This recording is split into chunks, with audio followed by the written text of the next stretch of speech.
మీరు విజనరీ అని చెప్పి నిజంగా ఒకవేళ మీరు అన్నట్టు 2021లో చేసుకున్నారు, 2024 నుంచి సప్లై చేయడానికి 2021లోనే మీరు ఒప్పందం చేసుకున్నారు అంటున్నారు కదా, మరి ఈ రోజు కొని ఉంటే ఈ రోజు ₹2.72 ఉంది.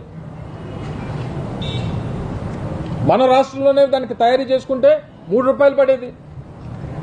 మరి ఆ రోజే దాన్ని గ్రహించి 3 సంవత్సరాల తర్వాత పరిస్థితులు ఈ రకంగా ఉంటాయి, ఈ పరిస్థితులు వస్తాయని చెప్పి ఊహించి ఆ రోజు తక్కువ ధరకు కొన్ని ఆ రోజు రాష్ట్రానికి సంపద కాపాడినటువంటి జగన్మోహన్ రెడ్డి గారు విజనరీయా, లేదా 2017 నుంచి 2014 నుంచి 19 మధ్యలో ₹5 కొన్నటువంటి చంద్రబాబు నాయుడు గారు విజనరీయా,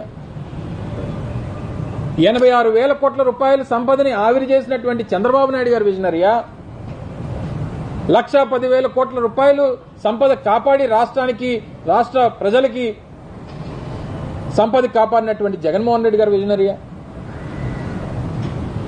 ఆ ఇంగితనం ఈ రాసినటువంటి ఇంగితం ఎవరికి ఉండాలి? ఇవన్నీ ఈ రకంగా అంటే ఇంకా ప్రజల్ని ఏ రకంగా తప్పుదోవ పట్టించాలని, ఇంత మేలు చేస్తే బురద జల్లడం ఏంటి, ధర్మమేనా అని చెప్పి నేను జగన్మోహన్ రెడ్డి గారు అన్నారు.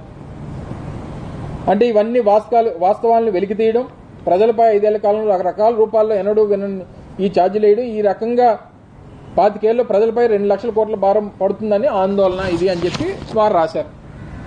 సరే, మీరు చెప్పిందే వాస్తవం అనుకుందాం.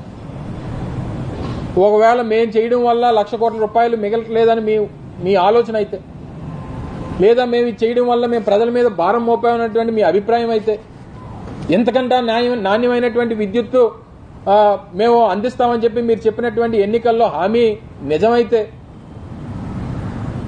ఒకవేళ మేము నిజంగా ఎక్కువకే కొనేసుకున్నాం అనేటువంటి అభిప్రాయం మీకు ఉండుంటే అగ్రిమెంట్ క్యాన్సిల్ చేసి మనం ఆ ధైర్యం ఉందా చంద్రబాబు నాయుడు గారికి? అంటే ₹2.49 ఎక్కువ కొనేసాం ఆ రోజు మేము ప్రభుత్వంలో, నేను ఈ రోజు అంతకంటే తక్కువ కొంటానంటే ఈ అగ్రిమెంట్ స్క్రాప్ చేసేమనండి.